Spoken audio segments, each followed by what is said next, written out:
that I'm being set up. ታሪካችን የሚጀምረው በአሜሪካ ዋሽንግተን ዲሲ በዋይት ሃውስ ውስጥ ነው። የፕሬዚዳንቱ ጠባቂ ማይክ ባኒንግ እና ባልደረቦቹ ፕሬዚዳንት አለን ትራቡልን አስቸኳይ ጋዜጣዊ መግለጫ ወደሚሰጡበት ቦታ አጅበው ሲወስዷቸው እንመለከታለን። ፕሬዚዳንቱን በመግለጫ መስጫው ቦታ ደርሰው ንግግር ማድረግ ይጀምራሉ። ፕሬዚዳንቱ መንግስት የሚፈጽማቸውን ወታደራዊ ተልእኮች ላይ የግል ቅጥረኛ ገዳይ ድርጅቶችን መጠቀም አጥብቀው እንደሚቃወሙ ለጋዜጠኞች ይናገራሉ። ነገር ግን ከጋዜጠኞቹ የሚሰነዘሩት ጥያቄዎች ፕሬዚዳንቱን የሚያስደነግጡ ነበሩ። እሳቸውና የቅርብ ሰዎቻቸው ብቻ ሊያውቋቸው የሚገቡትን ሚስጥሮች ጋዜጠኞቹ ሲጠይቋቸው ሚስጥራቸው እንዴት ወደ ውጭ እንደወጣ ግራ ይጋባሉ። በመታነሱት ጥያቄ ላይ እኔ ያለኝን አቋም እንዴት ልታውቁ ቻላችሁ በማለት በንዴት ይጮዋሉ። ከጀርባቸውም ትልቅ ሴራ እየተጎነጎነባቸው እንደሆነ ይሰማቸዋል። መግለጫቸውንም ሳይጨርሱ አቋርጦ ይወጣሉ። ወደ ቢሮአቸው በሚመለሱበት ሰዓት ላይ ከጠባቂዎቻቸው መካከል በጣም ለሚያምኑት ለማይክ ስጋታቸውን ይገልጹለታል። ማይክም በዚህ ሚስጥር ማውጣት ውስጥ እጁ እንደሌለበት የማል ይነግራቸዋል። እሳቸውም በሚስጥር ለደህንነት ቢሮአቸው ዳይሬክተር ሊያደርጉት እንደሚፈልጉ ይነግሩታል። ሚስጥራቸው መውጣቱ ያናደዳቸው ፕሬዚዳንቱ ሁኔታውን ለማጣራት የቅርብ ኃላፊዎቻቸውን አስቸኳይ ስብሰባ ይጠራሉ። ነገር ግን አንዳቸውም መረጃውን ለጋዜጠኞች ስለማውጣታቸው አላመኑም። ሁሉም ልክ እንደ ምስኪን በግ ጸጥ አሉ። በማግስቱ ዌይድ የተባለ የሳላንት ግሎባል የግል ወታደራዊ ገዳይ ድርጅት ዋና ስራ አስፈጻሚና የማይክ የድሮ የጦር ሜዳ ጓደኛ ማይክን ቤቱ ድረስ መጥቶ እየጠየቀው እንመለከታለን። እነዚህ ሰዎች ሲገናኙ ሁለቱም ወታደሮች ከመሆናቸው የተነሳ እንዴት ነህ ከመባባል ይልቅ የትኛው የሰውነት ክፍል ተሰበረ መባባል ይቀላቸዋል። በንግግራቸው ወቅት ዌይድ ማይክ ጥሩ ስሜት ላይ እንዳልሆነ ያስተውልና ስለ ጤንነቱ ቢጠይቀውም ማይክ እኔ ብረት ነኝ፣ ብረት ምን ይሆናል በሚል ስሜት ነገሩን አቃሎ ደህና እንደሆነ ይነግረዋል። ማይክ በተጨማሪም ፕሬዚዳንት ትራቡል ቀጣዩ የደህንነት አገልግሎት ዳይሬክተር ሊያደርጉት እንደፈለጉና ነገር ግን እርሱ ገና የጦር ሜዳ ተኩስ ሳይሰለቸው በጠረጴዛ ዙሪያ ተቀምጦ ወረቀት መፈረም እንደማይፈልግ ይነግረዋል። ዌይድ ግን ወንበሩን ተቀመጥበት ቢያንስ ለጥይት አትጋለጥም በሚል ተስፋ የመጣለትን ትልቅ እድል እንዲቀበሉ ያበረታተዋል።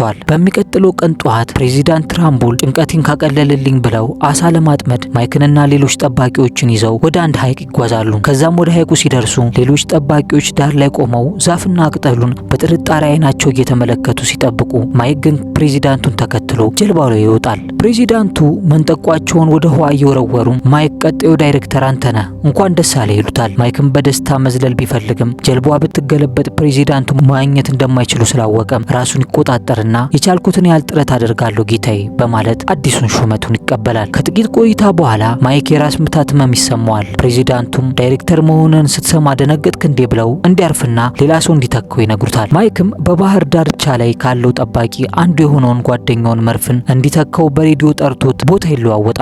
እነሱ ግን ሳያውቁ በሐይቁ ማዶ ያልታወቁ ወታደራዊ ቡድኖች መጥተው በዝምታ ፈንጂ የተገጠመላቸው በመቶች የሚቆጠሩ ድሮኖችን እያዘጋጁ ነበር። እነዚህ ሰዎች ድሮኖቹን ያዘጋጁት ፎቶ ለማንሳት ሳይሆን የፕሬዚዳንቱን የአሳ ማጥመድ ጉዞ ወደ ርችት ትርኢት ለመቀየር ነበር። ወደ ማይክ ስንመለስ ደግሞ ማይክ ከመርፊ ጋር ቦታ ተለዋውጦ ወደ ባህር ዳርቻው እየተመለሰ ሳለም ሰማዩ በድሮኖች ድምጽ መናወጥና መሞላት ይጀምራል። ድሮኖቹ ወደ ሰዎቹ ለመድረስ ጥቂት ሰከንዶች ብቻ ሲቀሯቸው ወኪሎቹ በድንጋጤ ወደ ሰማይ ሲጠቁሙ ማይክም ቀና ሲል በመቶች የሚቆጠሩ ድሮኖች እንደንመንጋ ወደ እነርሱ እየተመሙ ነበር። እነዚህ ድሮኖች የዴሊቨሪ ቃል ያደርሱ ሳይሆን ፕሬዚዳንቱን ከነጠባቂዎቻቸው ወደ ሞት ለመላክ ነበር የመጡት። ማይክም ወዲያውኑ የሁኔታውን አደገኛነት ተረድቶ ጓደኛው መርፍን ፕሬዚዳንቱን እንዲጠብቅ በሬዲዮ ይጮሃል። ሌሎች ጠባቂዎቹም ድሮኖቹን በጠመንጃቸው ለመምታት ቢሞክሩም ድሮኖቹ ከጥይት ይልቅ ፈጣን ነበሩ። ድሮኖቹ በጠባቂዎቹ ላይ እንደ ዝናብ እየረገፉ ሲፈነዱ አካባቢው ወደ እሳት ባህርነት ይቀየራል። በአጭር ጊዜ ውስጥ በባህር ዳርቻው ላይ የነበሩት ጠባቂዎች ሙሉ በሙሉ ህይወታቸውን አጡ። ከዚያም ድሮኖቹ የፊት መለያ ቴክኖሎጂያቸውን ተጠቅመው ጠባቂው ማይክን እንደ ተመልካች ትተውት በቀጥታ ወደ ፕሬዚዳንቱ ያመራሉ። ማይክም በፍጥነት መርፊ ፕሬዚዳንቱን አሁኑኑ ወደ ውሃ ውስጥ ጣላቸው ብሎ በሬዲዮ ይጮሃል። መርፊም ትዕዛዙን ፈጽሞ ፕሬዚዳንቱን ወደ ሐይቁ ይገፋቸዋል። ነገር ግን መርፊ እሱም ወደ ውሃ ውስጥ ከመግባቱ በፊት ድሮኖቹ ቀድመውት ደርሰው ክፉኛ ያቆስሉታል። ማይክም ሰከንድ ሳያባክን ፕሬዚዳንቱን ለማዳን ወደ ውሃ ውስጥ ይዘላል። እነርሱ በውሃ ውስጥ እየዋኙ እያለ በላይኛው ክፍል ድሮኖቹ እየተጋጩ ይፈነዱ ነበር። ክስተቱም ወዲያውኑ በቴሌቪዥን በዜና ተሰራጨና የሀገሪቱ ህዝብ በድንጋጤ ተዋጠ። ተዋጠ። የአደጋ ጊዜ ቡድኖችም ፕሬዚዳንት ትራቡልና ማይክን ራሳቸውን እንደሳቱ አግኝተዋቸው ወደ ሆስፒታል ይወስዷቸዋል። ሆስፒታል ውስጥ ፕሬዚዳንቱን ለማየት የመጣው የመጀመሪያው ሰው ምክትል ፕሬዚዳንቱ ኪርቢ ነበር። ኪርቢ ፊቱ ላይ አይዞ የሚል ስሜት ቢታይም በውስጡ ግን ስልጣኑን ለመያዝ ጊዜው አሁን ነው የሚል ነበር የሚመስለው። ፕሬዚዳንቱ ራሳቸውን ስተው ኮማ ውስጥ መሆናቸውንም ሲረዳ ኪርቢ ስለ ማይክ ሁኔታ ይጠይቃል። ጠባቂውም በህይወት የተረፈው ብቸኛው ሰው ማይክ ነው፣ እሱም በሌላኛው ክፍል ራሱን ስቶ ይገኛል ይሏል። ኪርቢም ከክፍሉ እንደወጣ የሀገሪቱ ስራ መቀጠል ስላለበት ፕሬዚዳንት ትራቡልም ስራቸውን መቀጠል ስለማይችሉ ኪርቢ በዳኛ አስፒር አማካኝነት እንደ ተጠባባቂ ፕሬዚዳንትነት ቃለ መሐላ እንዲፈጽም ይጠየቃል። ኪርቢም ውስጡ በደስታ እየተፍለቀለቀ እዚያው ሆስፒታል ውስጥ ጊዜያዊ ፕሬዚዳንት ለመሆን ቃለ መሐላ ይገባል። ይህ የሆነ ባለበት ወቅት የማይክ ሚስት ሊያ ልጇ ሊንን ይዛ ስለ ባሏ ሁኔታ መረጃ ለማግኘት ዳይሬክተር ዴቪድን ለማግኘት ትመጣለች። ሊያ ስለ ማይክ ሁኔታ ስትጠይቅ ዳይሬክተሩ ዴቪድ ደህና ነው ተረጋጊ ከማለት ይልቅ ወደ ቢሮ ተከታይኝ የምነግርሽ ነገር አለ ይላታል። ይህ ማለት ባልሽ ትልቅ ጉድ ውስጥ ገብቷል የሚል ወታደራዊ አነጋገር ነበር። በሌላ በኩል ማይክ ከሰመመኑ ሲነቃ ራሱን ካልጋው ጋር በካቴና ታስሮ ያገኘዋል። ማይክም ለዳይሬክተርነት የታጨ ሰው እንደዚህ ነው እንዲያቀባበሉ ብሎ ግራ በመጋባት ለምንድን ነው የታሰርኩት? ሆስፒታሉ የክፍያ ዋጋ ጨምሮ ስላልከፈልኩ ነው በሚል ስሜት ይጠይቃቸዋል። ነገር ግን ማይክ እስኪነቃ አሰፍስፋ ስትጠብቅ የነበረችው የኤፍቢአይ ደህንነቷ ሄለን ማይክ ልክ እንደነቃ ጥያቄዎችን ታዘንብበት ጀመር። በፕሬዚዳንቱ ላይ ለደረሰው ጥቃት ማይክ ተጠያቂ እንደሆነ ተከሷለች። ማስረጃዎቹ በሙሉ የሚያመላክቱት አንተን ነው ስትለው ማይክም በፍጹም እኔ ሴራ እየተጎነጎነብኝ ነው ሲል ይሟገታል። ሄለን ግን አንተነ ፕሬዚዳንቱን ለመግደል ቡድኑን በሙሉ የጨረስከው ብላ ወንጀሉን በሙሉ ማይክ ላይ ትጠመጥምበታለች። ማይክም ከዚህ ጀርባ ሌላ ሰው አለ እኔ አይደለሁም ሲል ቢጮህም ሰሚ ግን አላገኘም ነበር። ማይክ እኮ ፕሬዚዳንቱን መግደል ቢፈልግ ድሮን ሳይሆን በአሳ ማጥመጃ ገመድ አንቆ ይገላቸው ነበር። እሺ ለማንኛውም በዚያው ምሽት ኤፍቢአይ ማይክን ወደ ምርመራ ቦታ ለመውሰድ መኪናው ውስጥ ያስገቡታል። ሚስቱ ሊያ ደግሞ ማይክን እንዳታይ ተከልክላ ወደ ቤቷ ስትመለስ ጋዜጠኞች እንደንመንጋ ደጃፏ ላይ ሰፍሯል። ኤፍቢአይም ቤቷ ላይ የቅርብ ክትትል እያደረገባት መሆኑን ትረዳለች። በዚህ መሃል ማይክን እየወሰዱት የነበሩት ጠባቂዎች ድንገት ባልታወቁ ሰዎች ጥቃት ይደርስባቸዋል። እነዚህ ሰዎች ጠባቂዎቹን ገድለው ማይክን ወደ ራሳቸው መኪና ያስገቡታል። ማይክ በመኪናው ውስጥ ሆኖ ወደማያውቀው ቦታ እየተወሰደ ሳለ ወታደራዊ ልምዱን በመጠቀም በኃይል ደብድቧቸው መኪናው በጫካው ውስጥ እንዲጋጭ ያደርገዋል። ከዛም ከተጋጨው መኪና ወጥቶ ራሱን ነጻ ካደረገ በኋላ ከሞቱት ሰዎች መካከል አንዱን ሰው ሲፈትሽ ያገኘው ነገር ግን ልቡን ይሰብረዋል። ሰውየው ባለፈው መጥቶ ሲጠይቁ የነበረው የቅርብ ጓደኛው የዌድ ሰራተኛ ነበር። በዚህ መሃል ኤፍቢአይ ወዲያው የማይክን ማምለጥ መረጃ ይደርሷል። መርማሪዋ ሄለንም ሁሉንም ካሜራዎች ተጠቀሙ፣ ማይክ የሚስጥር አገልግሎታችንን አሰራር በሙሉ ያውቋል ስትል ትዕዛዝ ታስተላልፋለች። በሌላ በኩል የማይክ ጓደኛ ዌድ በስውር ቦታው ሆኖ ከበላይ አለቃው ስልክ ይደወልለታል። አለቃው ያ ተጠባባቂ ፕሬዚዳንት ነበር። ማይክ በማምለጡ እጅግ ተናዷል። አንድ ሰው መግደል እንዲከብዳል በሚል ስሜት ዌድ ላይ ይጮህበታል። መጀመሪያ ላይ የዌድ እቅድ ጥሩ ነበር። ፕሬዚዳንቱን በድሮን ጠብሶ ጥፋቱን በማይክ ላይ በማላቀቅ ከዚያም ማይክን ከኤፍቢአይ መኪና ጠልፎ በመግደል ደብዛውን ሊያጠፋ ነበር ያሰበው። አሁን ግን ማይክ ጫካ ውስጥ ጠፍቶ እቅዱን ሙሉ በሙሉ አበላሸበት። ግን ዌድ ላለመረታት ለአለቃው አይዞ የፈጠርኩትን የሐሰት ማስረጃዎች ኤፍቢአዮች በቀላሉ አይደርሱበትም ብሎ ለማረጋጋት ይጥራል። ነገር ግን አለቃው በንዴት ጦፎ ማስረጃን ለራስ ውሰደውና ማይክን አሁኑኑ ጨርሶ ይሏል። በሌላ በኩል ወደ ማይክ ስንመለስ ከጫካው ወጥቶ ወደ አንድ የነዳጅ ማደያ ይደርስና ለሚስቱ ለሊያ ይደውልላታል። ማይክ ለሚስቱ ሊያ ይቅርታ እየጠየቃት ኤፍቢአይ ስልኩን እንደሚጠልፈው ስለሚያውቅ እውነቱን ሳላወጣ አልቆመም ብሎ ይናገራል። ገና ወሬውን ሳይጨርስ ሁለት የታጠቁ የአካባቢው ሚሊሻዎች እንዴ ሚሊሻም በዚህ ያለን ይደርሱና ስልኩን እንዲያስቀምጥና እጁን እንዲሰጥ ያስፈራሩታል። እነዚህ ሚሊሻዎች በአገሪቱ በጣም የሚፈለገውን ሰው በመያዛቸው የአመቱ ምርጥ ጀግና የሆኑ መስሏቸው ነበር። ማይክ ግን በሰከንዶች ውስጥ ሁለቱንም አፈር አስልሶ የጭነት መኪናቸውን ቀምቶ ይበራል። ሰዎቹም የቆጡን አውርድ ብላ ሆኖባቸው ጀግና ለመሆን ወጥተው መኪናቸውን ተነጥቀው በባዶቻቸው ይመለሳሉ። ኤፍቢአዮች ወዲያውኑ ደርሰው ማይክንም ቢከቡት እሱ ግን መኪናውን አጋጅቶ በድጋሚ ጫካ ውስጥ ገብቶ ያታልላቸዋል። በማግስቱ ጠዋትም ማይክ ጫካ ውስጥ ወደ ተደበቀው የአባቱ የክሌ ቤት ይደርሳል። ክሌ ማለት ከሰው ይልቅ ከድብ ጋር መኖር ይቀለኛል የሚል አይነት አዛውንት ነበር። ማይክም አባቱን ለተወሰነ ጊዜ እዚህ መቆየት አለብኝ ሲለው አባቱ ግን ፈቃደኛ ሳይሆን ይቀርና በሁለቱ መካከል ውጥረት ይፈጠራል። አባትና ልጅ ያላቸው ግንኙነት በጣም የተቀዛቀዘ ነበር። በተለይም ክሌ ማይክ ገና ሕፃን እያለ በቪየትናም ጦርነት ምክንያት እሱንና እናቱን ጥሎ በመሄዱ ማይክ ቂም ይዞ ነበር ያደገው። ግን ሌላ አማራጭ ስላልነበረው ከአባቱ ጋር በዚያች ጠባብ ቤት ውስጥ ለመቆየት ይገደዳል። ማይክ ከአባቱ ጋር ከማውራት ይልቅ ለብቻው ሆኖ ድሮን እየተጋፈጠ ቢኖር ነበር የሚቀለው። አባቱ ክሌም ምንድነው ነገሩ ብሎ ሲጠይቀው ማይክ የቅርብ ጓደኛው ዌድ ትልቅ የሴራ ጉድጓድ እንደቆፈረበት ያስረዳዋል። በዚህ መሃል ተጠባባቂ ፕሬዚዳንት ኪርቢ ለህዝቡ ንግግር ያደርጋል። ኪርቢ ፊቱ ላይ አዝናለሁ የሚል ማስክ ቢለብስም ውስጡ ግን በደስታ እየጨፈረ ነው። ፕሬዚዳንት ትራቡል አሁንም ኮማ ውስጥ መሆናቸውን ገልጾ ማይክን ደግሞ ከሩሲያ ጋር አብሮ ሀገር የሸጠ ከሃዲ አድርጎ እየፈረጀው ነበር። ዌድ ይህንን ዜና ሲሰማ በደስታ ይፈነጥዛል። ምክንያቱም ፕሬዚዳንቱ ሊያደርጉት ያልፈለጉትን የግል ወታደሮችን በጦርነት ማሳተፍ የሚለውን ኪርቢ በፊርማው አጽድቆታል። ስለዚህ ዌድ አሁን የመንግስት ህጋዊ ነፍሰ ገዳይ በመሆኑ ገንዘብ ለመዛቅ አሰፍስፎ ነበር። ይህ በእንዲህ እንዳለ የዌድ ወታደሮች ማይክ ከአባቱ ጋር ጫካ ውስጥ መሆኑን ይደርሱበታል። ዌድም ሰዎቹን አስታጥቆ ወደ ጫካው ይልካቸዋል። በዚያው ምሽት ግን የዌድ ሰዎች ገና ወደ ግቢው ሳይጠጉ አዛውንቱ ክሌ ሀገር ሰላም ብሎ ተኝቶ የነበረውን ማይክን ቀስቅሶ ወደ ሚስጥራዊ መሸሸጊያ ይወስደዋል። ክሌ ምንም አትንቀሳቀስ እኔ ጨርሰዋለሁ ይለዋል። ከዚያም ለአመታት ጠላት ይመጣብኛል በሚል ስጋት በየዛፉ ስር ቀብሮት የነበረውን ቦምብ በሪሞት ኮንትሮሉ ሲያፈነዳው እንመለከታለን። የዌድ ሰዎች ጫካው ውስጥ ጀግና ለመሆን መጥተው በክሌ ቦምብ ተቆራርጦ ሲበተኑ ማይክ በአድናቆት ውስጥ ሆኖ ይመለከታል። ማይክ አባቱ አይምሮን ስቶ የጨለለ መስሎት የነበረ ቢሆንም አሁን ግን ቦምብ በማፈንዳት ጠላቶቹን ሲጨርስለት በጣም ያስደስተዋል።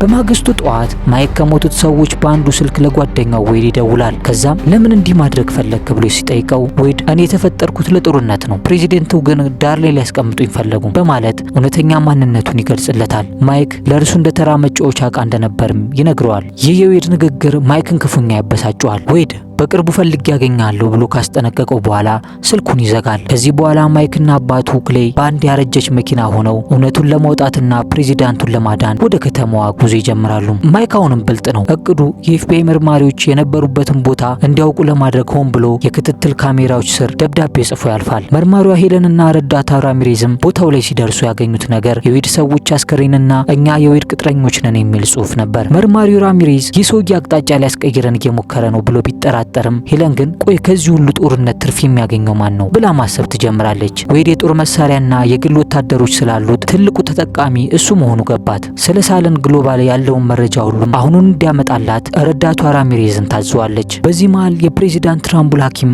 አስደሳች ዜና ያበስራል። ፕሬዚዳንቱ ለሕክምናው ምላሽ መስጠታቸውንና መንቀሳቀስ መጀመራቸውን ይናገራል። ማይክም ይህንን ዜና ከአባቱ ጋር ነዳጅ እየቀዳ ያለ በቴሌቪዥን ይሰማል። ነገር ግን ማይክ ጓደኛው ዌድ ፕሬዚዳንቱን ለመጨረስ ሆስፒታሉን ሊያፈነደው እንደሚችል ገምቶ ይሰጋል። ወዲያውኑም ወደ ከተማው ገብቶ ፕሬዚዳንቱን፣ ቤተሰቡን ማለትም ሚስትና ልጁን ለማዳን ይወስናል። በዚህ መሃል አባቱ ክሌ ለመሆኑ ሊያና ሊን እነማን ናቸው ሲል በየዋህነት ይጠይቋል። ክሌ ጫካ ውስጥ ከመቆየቱ የተነሳ ልጁ ሚስትና ልጅ እንዳለው እንኳን አያውቅም ነበር። ማይክም ሚስቴና ልጄ ናቸው ብሎ ስለ እነርሱ በዝርዝር ነገረው። ከዚያም መኪናውን አስነስቶ ወደ ከተማዋ መክነፍ ይጀምራል። በሌላ በኩል ዌድ ካለቃው ስልክ ይደወልለታል። አለቃው ደግሞ ሌላ ማንም ሳይሆን ምክትል ፕሬዚዳንቱ ኪርቢ ነበር። ኪርቢ ፕሬዚዳንቱ ሊነቁ መሆኑን ሲሰማ የስልጣን ወንበሩ በእሾ የተሞላ እንደመሰለ ይነግረዋል። ዌድም እሳቸው በህይወት መኖራቸው የቢሊዮን ዶላር እቅዳችንን ያበላሸዋል፣ ስለዚህ ራሴ ጨርሳቸዋለሁ ሲል ቃል ይገባለታል። ከዚያም ዌድ ለረዳቱ የማይክ ሚስትና ልጅን እንዲይዟቸው ያዛል። የማይክ ሚስትም ከልጇ ጋር በቤቷ ውስጥ እንዳለች ሁለት ታጥቀው የመጡ ሰዎች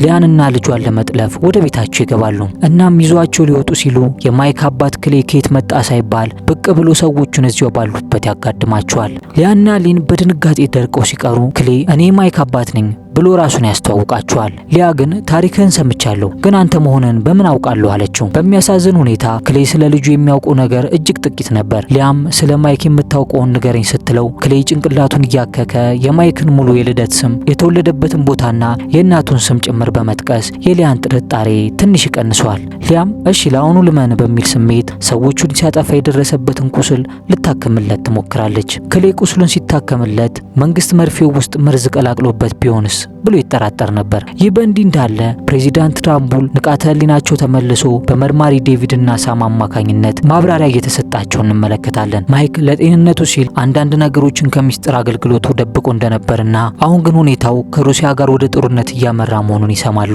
ምክትል ፕሬዚዳንቱ ኪርቢም ሀገሪቱን ወደ ገደል እየከተታት እንደሆነም ይረዳሉ። ወዲያውኑም ኪርቢን አሁኑኑ በስልክ አገናኙኝ ብለው ያዛሉ። ፕሬዚዳንቱ ከኮማ ነቅተው የመጀመሪያ ስራቸው ምክትሉን መቆጣት ሆነ። በሌላ በኩል መርማሪዎቹ ሄለንና ራሚሬዝ ዌድን በጥብቅ ክትትላቸው አግኝተውት ጥያቄ ሊያዥጎደጉዱበት ይሞክራሉ። ዌድም በጥያቄው ፋንታ ጥይት ይሻላቸዋል በሚል ሁለቱንም ኤፍቢአዮች እዚሁ አራግፏቸው ይሄዳል። ዌድ ግን ስጋት ገብቶት ፌዴራሎቹ ከመጡ ማይክም እዚህ አካባቢ ያለ ማለት ነው ብሎ ለረዳቱ ይነግረዋል። ስለዚህ ድርጅታቸውን ዘግተው ከሀገር ውጭ ለመፈርጠጥ ይወስናሉ። ነገር ግን ከመሄዳቸው በፊት ፕሬዚዳንቱን ቻው ሊሏቸው ሊገሏቸው ወደ ሆስፒታል ያመራሉ።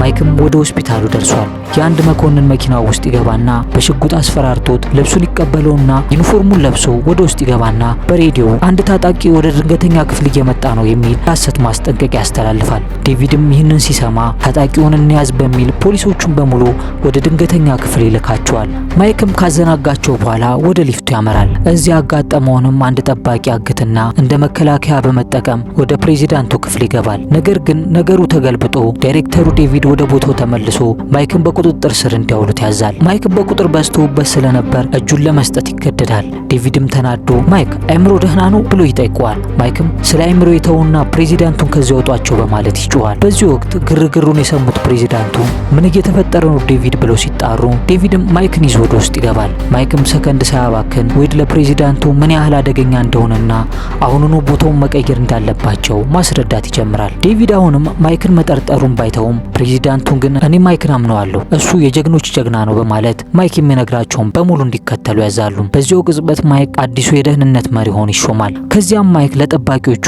የምናደርገውን ነገር ለማንም እንዳትናገሩ፣ ግድግዳው ጆሮ አለው በሚል ትዕዛዝ ፕሬዚዳንቱን ለማዳን የመጨረሻውን ዝግጅት ይጀምራል። ማይክ ከነርሷ ጋር ጥቂት ካወራ በኋላ ዌድና ሰዎቹ የኦክሲጅን ጋዝ ስርዓቱን እየተቆጣጠሩ እንደሆነና መላውን ሆስፒታል ሊያጋዩት እንደሆነ ትነግረዋለች። ዌድ ሆስፒታል መጥቶ አይምሮን ከመታከም ይልቅ ሆስፒታሉን ለማጥፋት መርጧል። ወዲያውኑም በሆስፒታሉ ውስጥ ሁከትና ግርግር ተፈጠረ። ፕሬዚዳንቱ በዊልቸር ተጭነው ለጥይት ሳይጋለጡ እንዲያመልጡ እየረዷቸው ነው። ዜናውም በቀጥታ ለህዝብ ሁሉ ሲሰራጭ ዌድ እቅዱ እየከሸፈ መሆኑን ይረዳል። በሌላ በኩል ምክትል ፕሬዚዳንቱ ኪርቢ አሁንም ቢሮ ውስጥ ሆኖ ሩሲያን ለመውረር ያልማል። ይህን ያደረገውም ከዌድ ጋር ያቀዱትን በጦርነቱ ሰበብ በርካታ ገንዘብ ለመሰብሰብ አስበው የነበረ ቢሆንም ካቢኔው ግን ፕሬዚዳንቱ እኮ አሁን ነግተዋል፣ አርፈ ተቀመጥ በሚል ሀሳቡን አልቀበል ይሉታል። ኪርቢም እኔ እኮ ነኝ ፕሬዚዳንቱ ብሎ ቢጮህም የካቢኔው አባላት ግን ሊሰሙት ፈቃደኛ አልነበሩም። ኪርቢ በዚህ ሰዓት የፕሬዚዳንትነት ስልጣኑ ብን ብሎ ሲጠፋ ይታየዋል። ይህ በእንዲህ እንዳለ ፕሬዚዳንቱ ወደ መኪናው ሊገቡ ሲሉ የዌድ ሰዎች የጥይት ናዳ ያዘንብባቸዋል። ማይክም ፕሬዚዳንቱን አቅፎ ወደ ሆስፒታሉ ደህንነቱ የተጠበቀ ክፍል ሲመልሳቸው ዌድ የሆስፒታሉን ኦክሲጅን ላይ ተኩሶ ሆስፒታሉን ያጋዩዋል። ሆስፒታሉ በእሳት ሲጋይ ዌድና ሰዎቹ ደግሞ ፕሬዚዳንቱን ፍለጋ ወደ ውስጥ ይገባሉ። ከሰዓታት ውጊያ በኋላ ማይክና ዌድ በህንፃው ጣሪያ ላይ ፊት ለፊት ይገናኛሉ።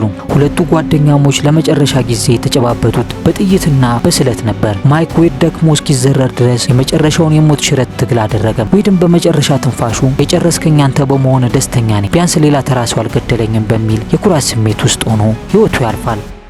ከጥቂት ቀናት በኋላ ፕሬዚዳንቱ ተጠባባቂው ኪርቢን ሊያገኙት ሲመጡ ኪርቢም ሊቀበላቸው ይነሳል። ፕሬዚዳንቱ ግን ከዌድ ጋር ያቀዱትን የሚስጥር ሰነድ ጠረጴዛው ላይ ያኖሩለት። ሰነዱ ኪርቢና ዌድ አብረው ሀገር ሊያጠፉ እንደነበር የሚያሳይ የክህደት ማስረጃ ነበር። ኪርቢም በውርደት ከስልጣኑ ተነስቶ ወደ እስር ቤት ይጋዛል። ወደ ማይክ ስንመጣ ደግሞ ከሱ ሁሉ ተነስቶለት ከአባቱ ክሌ ከሚስቱና ከልጁ ጋር በመዝናናት ላይ ነው። ነገር ግን ማይክ አሁንም ጡረታ መውጣት አለብኝ በሚል የመልቀቂያ ደብዳቤውን ይዞ ወደ ፕሬዚዳንቱ ቢሮ ይሄዳል። ፕሬዚዳንቱ ግን ፈገግ ብለው አሁንም እኮ የደህንነት ዳይሬክተር እንድትሆን ፈልጋሉ ይሉታል። ማይክም ወረቀት መፈረም ጥይት ከመተኮስ ይሻላል በሚል ስሜት ፈገግ ብሎ ሽመቱን ተቀብሏቸው ሲወጣ የፊልሙ ፍጻሜ ሆነ። ይህ ኢትዮ ፊልም ስኪዩጊ ጋር ነው። እነዚህን የመሳሰሉ ምርጥ ፊልሞችን ወደ እናንተ ለማቅረብ ፊልሙን ከማየት ጀምሮ የትረካ ጽሑፍ ጽፎ ኤዲት አድርጎ ወደ እናንተ ለማድረስ የቀናት ጊዜያትን ይፈጅብናል። እናንተ ግን ላይክ እና ሰብስክራይብ ለማድረግ ሀሳባችሁንም ኮሜንት ላይ ለመጻፍ ሰከንዶች ብቻ ነው የሚፈጅባችሁ። የምንሰራቸው ስራዎች ከተመቿችሁ ላይክ፣ ሼር፣ ሰብስክራይብ በማድረግ ሁሌም አብረን እንሆን። ስለተመለከቱን ከልብ እናመሰግናለን። ይህ ኢትዮ ፊልም ስኪዩጊ ጋር የተሰኘው ቻናላችን ሁሌም ማክሰኞ፣ ሐሙስና ቅዳሜ ከምሽቱ 1 ሰዓት ላይ ሁሌም እንደዚህ አይነት ምርጥ ፊልሞችን ወደ እናንተ ያደርሳል። እናንተም ሰብስክራይብ በማድረግ ቤተሰብ ይሁኑ። ምክንያቱም ሰብስክራይብ ካረጉን ሁሌም አብረን ነን።